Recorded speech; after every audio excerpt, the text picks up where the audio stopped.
Welcome to Not in a Huff with Jackson Huff, where we interview newsmakers, storytellers, and all-around interesting people. Sit back, relax, unless you're driving, and enjoy the show. Here's Jackson. Hello. I am Jackson Huff. This is Not in a Huff. Thanks so much for joining me. Appreciate it as always. This week, another great guest. I'm interviewing Christian de la Huerta. Now, this is an interesting conversation because it's very twofold. So we're going to start the first half speaking about growing up and his childhood. He grew up in Cuba during the height of the revolution in the 60s. So we're going to talk about what it was like growing up during the Cuban Revolution, family life, what he was, the positives and the negatives and all of that. He did move to the United States when he was 10 years old. We'll talk about that experience as well.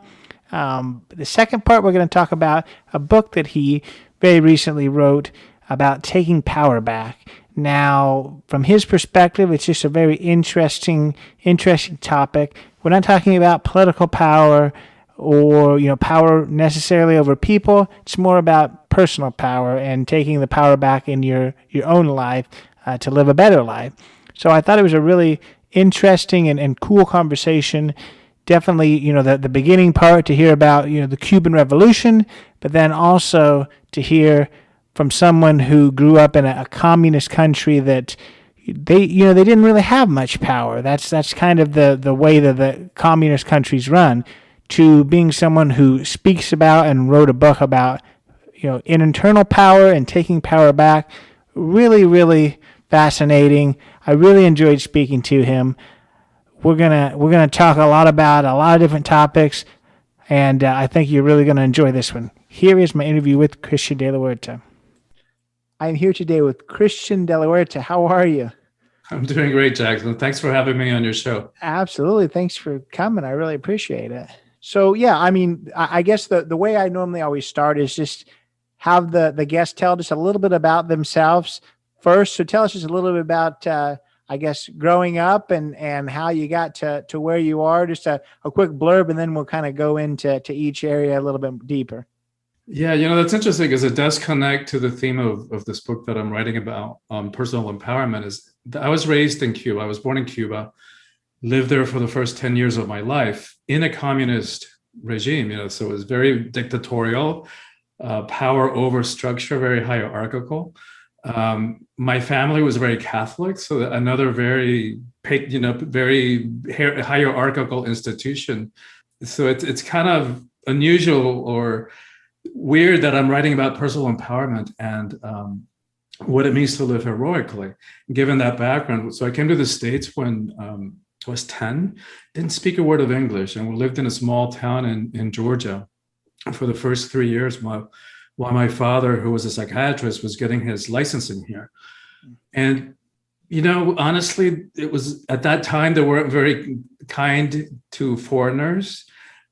So I grew up feeling like very different, like there was something wrong with me. And I was really shy. I was a good student. So I did well in school. In fact, I had a 4.0 in high school, except for 1B. And I didn't do this intentionally, of course, but looking back on it, I know that what happened was that I sabotaged my GPA so that I didn't have to get up in front of a room of hundreds and hundreds of people and give a valedictorian speech. There is no way, just no way that I would have been able to do that then. And these days, I speak all over the world. I'm a TEDx speaker. I'm actually, you could say I'm a professional speaker because I get paid for speaking. And so when I talk about this journey of personal empowerment, and I talk about overcoming our self-imposed fears and limitations and transcending our obstacles, it's like I know what I'm talking about. My adolescence was one long depression with suicidal thoughts, suicidal fantasies as I struggled to find a place for myself in this world. And these days, like no matter what happens in my life, no matter the details, no matter the circumstances, a relationship works out or it doesn't, a project succeeds or it fails, I never, ever question my self-worth. So I never fall back into that self-doubt and even self-hatred. Yeah, which is a powerful thing. So, I mean, you mentioned obstacles. So let's talk a little bit about, those first 10 years and obstacles that were in place for you and for, a lot of Cuban people based off of the regime that was in charge. So tell us a little bit about that. So many things that we take for granted here in the U.S. I mean, not to mention the physical material things, like, like here's an example. What's chewing gum to us here in the States? Like, we stick it in the mouth and spit it out and don't even think about it. When we were kids, and we had it better than most because my parents had friends who worked in foreign embassies. So once in a while, we'd get a pack of the little chiclets. I don't know if you remember those, but we split it among the kids because we were, a bunch of kids. We were 8 kids then, and like chew our gum all day, and then at night get a glass of water with, put a little bit of water in it, a little bit of toothpaste, put our gum in it and stir it so it'd be minty the next day, and then hide it so my mom wouldn't throw it out, but she would. And those are the little things that we take for granted here, not to mention freedom, and not having to live in fear and having choice. Like in many totalitarian countries, like in Cuba, for example, you didn't have a choice to go to college, or if you did, what to study. Like, you were told. And so I'm really grateful for that experience, because it really, I guess you develop a deeper appreciation for what this country stands for. Well, I guess what years were you there? And I guess what was the U.S.'s relationship with Cuba at the time? So I know we've had a very, I guess, up and down roller coaster relationship with Cuba. So I just wonder exactly what time frame you were there. Yeah, in the 50s, actually, Cuba and the U.S. had a really close relationship. In fact, there was a ferry that came from Havana to Key West, I think 3 times a day. And it was at a time where the Cuban peso was at times even had a higher value than the US dollar. And then the revolution came in the late 50s, in 59, which is the year that I was born. I was actually 3 months in my mother's womb when the revolution happened. So I lived there the first 10 years of the revolution. And when we left, at that point, the embargo was already in place. So you couldn't fly directly to the States. So we had to go to Spain for about 6 months, lived in Madrid for that period of time. And then once you got the permits and the visas and all that kind of stuff, then you were able to immigrate. Yeah. So I guess obviously, parts of Cuba is only 80 miles away from the United States, but then you had went to Spain. So which culture was more like the Cuban culture? I mean, I know that obviously you had a common language in Spain, but did you find that the Spanish culture was more similar to Cuba than, the neighbor 80 miles away in the United States when you got here?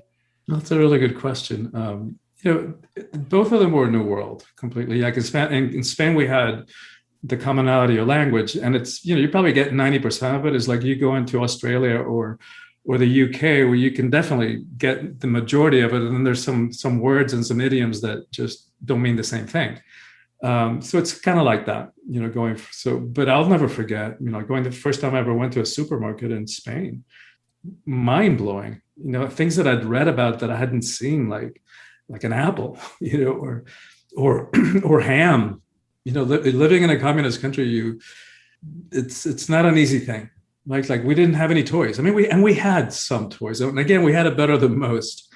But I'm really grateful for that too, because we had a TV, but there was nothing worth watching, except for some old American movies from the 40s and the 50s, I guess, and some government propaganda. But the benefit of that was that we grew up reading. So I developed, lifelong love affair with books, and we grew up creating and inventing our own games and pastimes. So it's sad for me to see, these my nieces and nephews, and so many from the younger generations now, where they just live in their little phones or computers. So, growing up, given that you grew up, in that culture, and that's really all that you knew, did you truly feel that you were oppressed, or that you weren't giving the same opportunity as others, or did growing up, you didn't know any different, so it really didn't affect you as much, if that makes sense? Yeah, of course we were protected as kids. We didn't know everything that was going on. My parents were actually counter-revolutionaries, so they were conspiring against the revolution, and out of their pod of friends, their circle of friends, they were the only ones who were either killed or spent 20 years in jail. We didn't know that at the time. We didn't know what was really going on. I do remember going to visit a close friend of my parents, a close friend of the family, a couple of times at a political prison. So we kind of knew, and you definitely felt like, I don't think there's any way to live in an environment like that and not pick up on the fear through osmosis. Like, I remember one example, because my parents were able to get things that a lot of other people weren't, because my dad was a doctor. So through the black market, there was one time where I remember somebody, I guess some farmer, somebody brought like basically half a cow, cut up in pieces. And as they were putting it away in the kitchen and managing all that, the secret police, it's called the G2 in Cuba at that time, knocked on the door. So I remember, like my mom stalling them while my father and the woman who helped them with all the kids went to the backyard and was throwing all that beef over the wall to the neighbor's yard, who kept it, right? We never saw that back. So, it's that kind of thing, like you knew, but you didn't, right? Like there was so much that was going on that I only found out about after the fact, like when we were older and they told us some of the stories. And you were there right after, the revolution. So right after it, Cuba had kind of been shut off. So this may not be the case, but something I found interesting when it comes to other countries that have been, I guess, secluded or has secluded themselves, like for instance, like North Korea, which is totally a different circumstance. But the one like highlight was, given that they had been kind of closed off, that the like traditional Korean language and the traditional Korean culture had remained because there wasn't all these outside influences. Do you see that as something that happened at all in Cuba, where kind of the traditional, I don't even know what Cuba classifies as, whether it's Latin American culture or whether it's Caribbean culture, but do you see, I guess, more of a traditional culture remaining because it had been closed off a little bit more? It wasn't as closed off. Yeah. Certainly not nowhere near as Korea. It's like, correct, yeah. Like there was always a Russian presence there. Like I remember my parents used to exchange stuff, black market again with the Russian soldiers, like Cuban rum and cigars for like these huge cans of butter and other, supplies. Mm-hmm. And there were also other tourists. Like I remember Canadians were always welcome to, you saw people from Europe. They had embassies from Europe and Canada. So it was really shutting down. The embargo was really just the US. Yeah. Yeah. So what was happening, I guess, given that you were there in the 60s, I mean, that was in the height of US tension. So what did the Cuban people, what were they being told and how did they feel? I mean, we're talking about, the Bay of Pigs and all of that kind of thing. So, I mean, how was it as a Cuban American, or Cuban as not Cuban American at that time, but just a Cuban? Yeah, it's like I was so young. I was probably 3 or 4 when Bay of Pigs happened, so I don't remember it. I have memories, of course, later. But again, we were so protected from what was really going on that it wasn't until later that I started really like understanding what was going on. But I do remember this, for example, once you applied for a visa to leave the country, you were labeled gusanos, which means worm, because you're from their perspective, you're betraying the ideals of the revolution. And I do remember this as a kid, what, third grade, fourth grade. And my sister and I were always at the head of the class until word got out that our family had applied for permission to leave. And from that day on, we never got a single award. And again, in fact, we didn't even get cookies at break. When a lot of the kids got cookies or milk or something, like we weren't giving. They kept those away from us, and teachers actually call those gusanos, worms, like, which is like, wow, how can you do that to a little kid?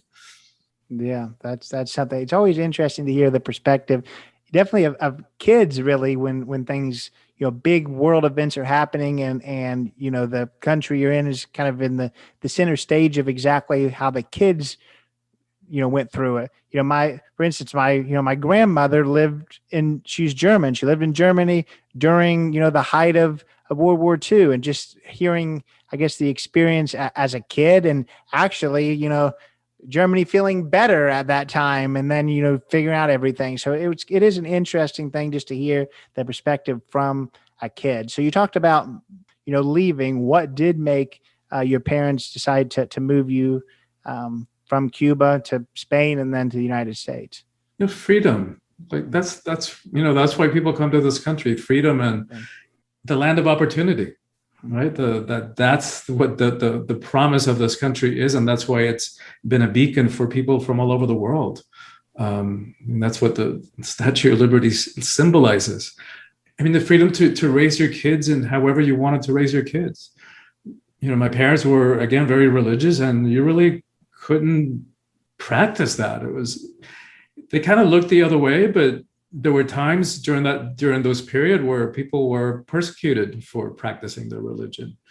So from the very beginning, as soon as it became clear because most everybody supported Castro in the beginning, but as soon as it became clear that he was leaning towards Russia and communism, then that's when from the beginning, my parents applied for permission to leave. But because he was a doctor, it took a while and so many of the doctors had left already. And so they had to wait for like another generation of doctors to be trained before they would even consider giving him a permit. So was he able to, I guess, give his intentions on where he wanted to go? It is surprising to me, I guess, that they allowed definitely somebody that's a doctor, somebody that contributes pretty significantly to the community. They allowed them to leave at all. So I guess was that, you said that he had to wait for another generation, but I guess that sounds like, was it an extremely difficult process to be allowed to leave? Yeah. And from my parents' perspective, they used the word that it was a miracle, because they were the only ones who not only were not shot or imprisoned, but were actually given eventually permission to leave. And they didn't really have a choice. Like they knew, and we knew that we wanted to come to the States. My sister, my aunt, my mother's sister was already here with her family. But I guess at the time you could fly, you could travel, you could emigrate out of Cuba to Spain, Mexico, or Venezuela, but you didn't really have a choice as to which one, which is like whichever one you got the visa for. So, as a 10-year-old or somewhere around there, how did you feel leaving? Were you happy or were you sad to leave your home? Both. I mean, for the most part, it was a very happy thing. Like we knew enough to know what that meant. And that there was a life of promise and hope. And it was also sad. I mean, you were leaving everything you knew. You were leaving family behind that you would probably never see again. So yeah, mixed. So, we've talked about some of, I guess, the negative side, but, the positive side of anywhere is always the people. So tell us just a little bit about, the positive parts of Cuba and the Cuban culture.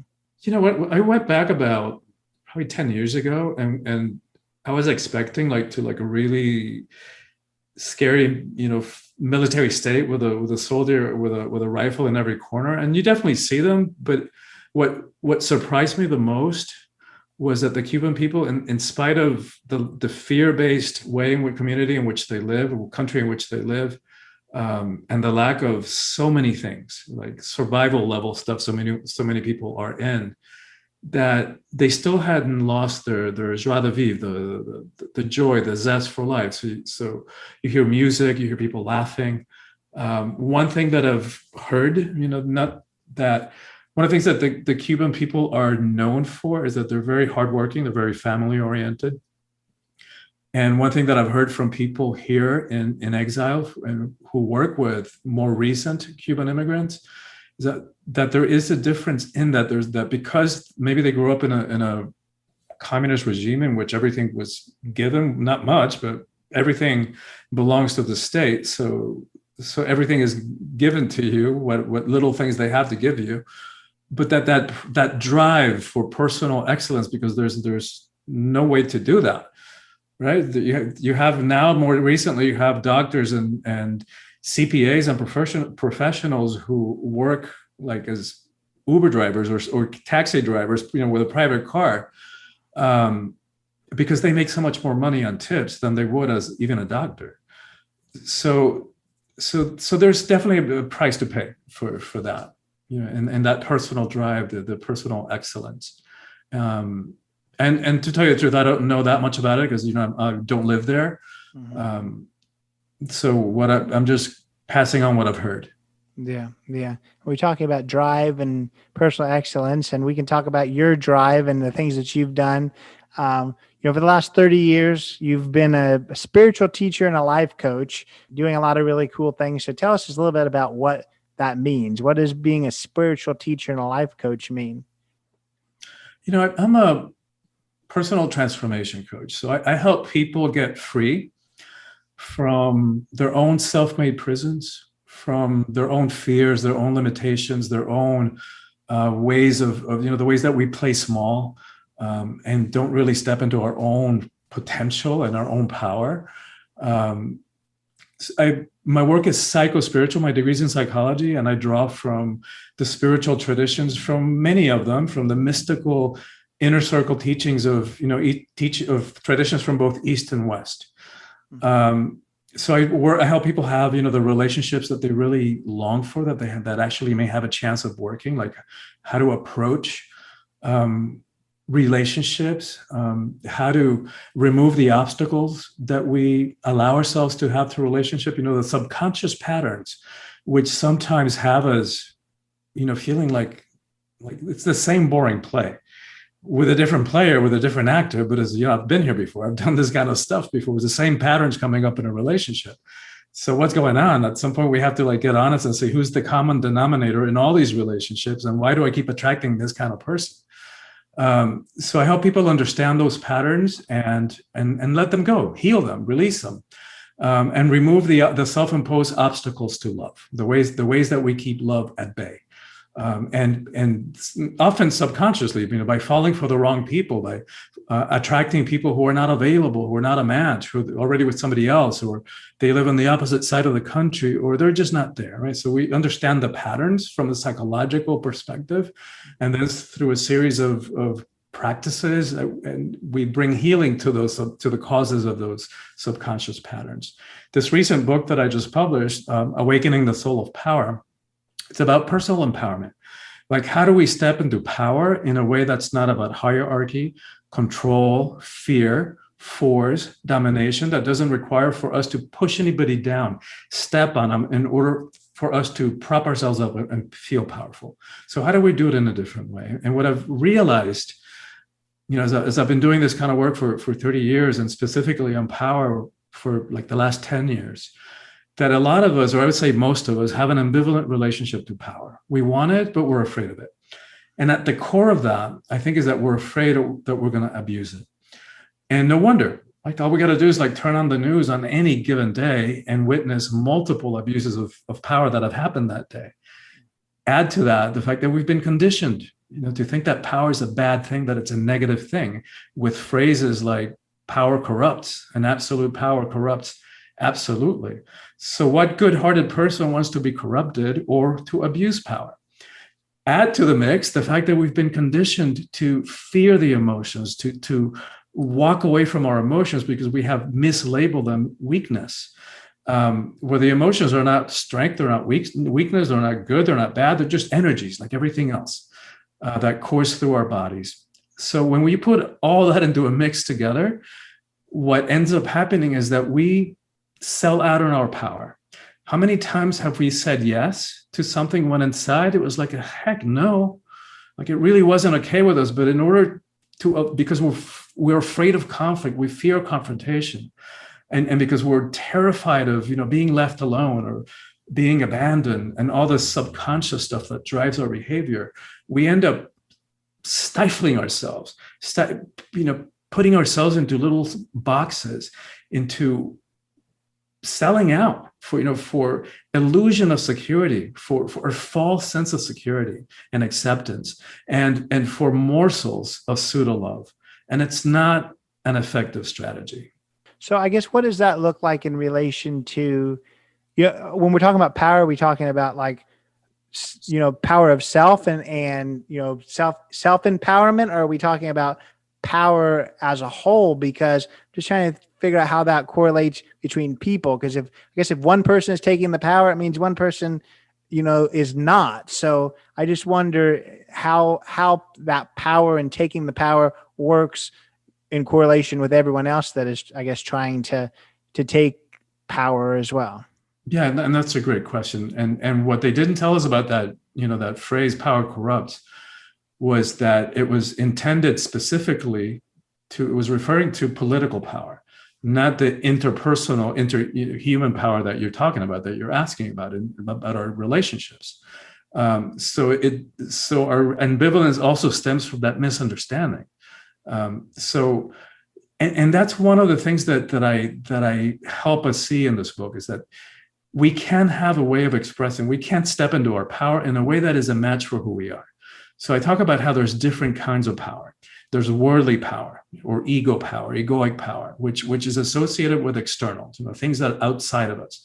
We tend to think of power or powerful people as those who have money or fame, or there's some kind of, there's some part of some hierarchy, whether there's a corporate ladder or a religious institution or something. But all those things, because they're outside of us, are fickle. Here today, gone tomorrow, as so many people have discovered in this last year of the pandemic, when companies had to close their doors down, and so many people whose identity was connected to a job is suddenly like, who am I and what do I do? And so the other kind of power that I refer to as soulful power or spiritual power, it's inside each and every one of us. Nobody can give it to us. Nobody can take it away. Only we can forfeit it. Only we can give it away. And so one of the other differences between them is that external power or worldly power has that belief that you were referencing, that there's a limited amount of it, right? So that it's a zero-sum game. Your having power takes away from mine. Whereas the other kind of power, spiritual power, is like, wait a minute, who says, right? Why would your being in your power take away from mine? It's like, I know who I am. I have clear boundaries. I know what works for me and what doesn't work for me. So I can handle whatever situation comes my way. I don't have to feel threatened by anybody else having power. So it's a different come from. One is kind of has an agenda, is always trying to get something for itself, like the worldly power. It's self-aggrandizing, so it's trying to make itself bigger than it is and more powerful than it is. The other one is humble. It's about service. It's about making a difference in this world.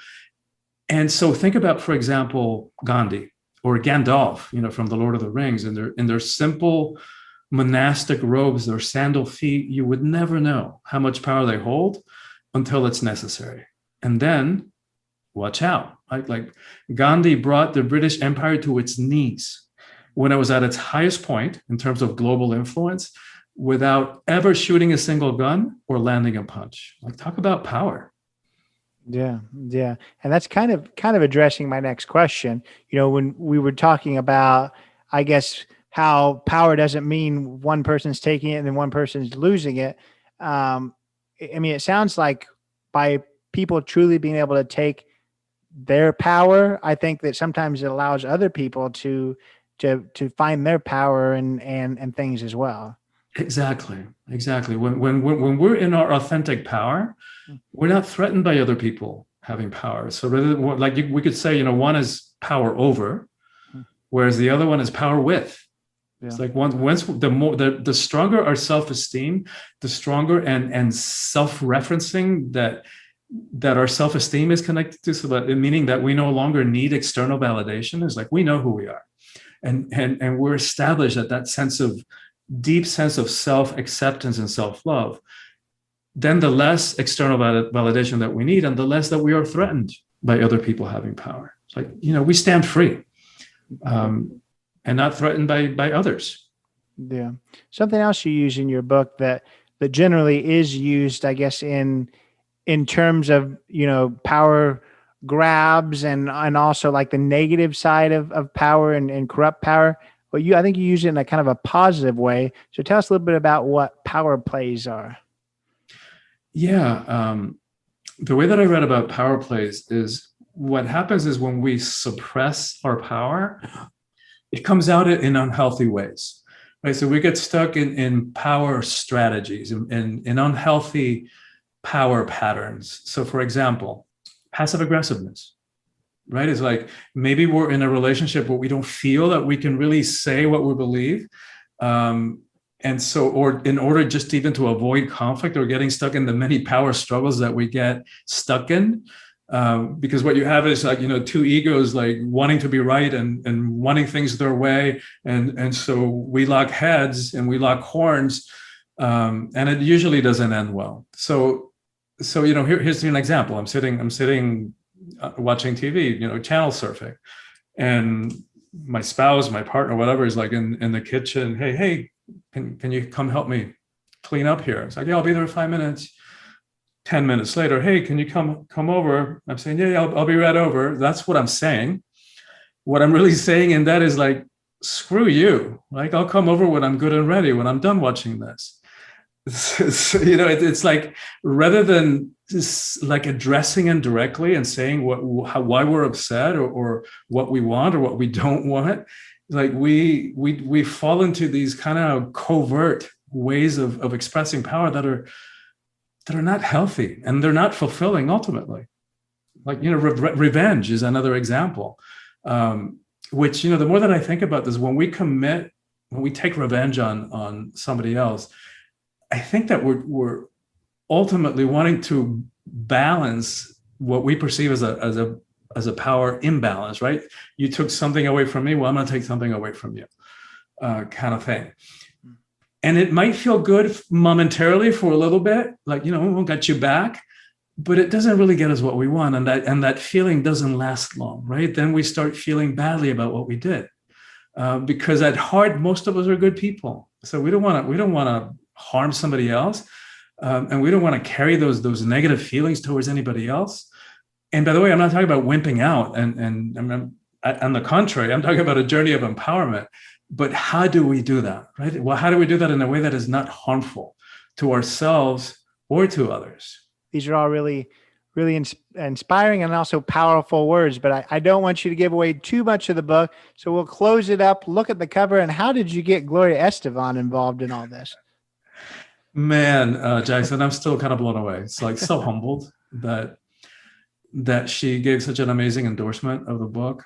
And, it's another testament to belief and persistence.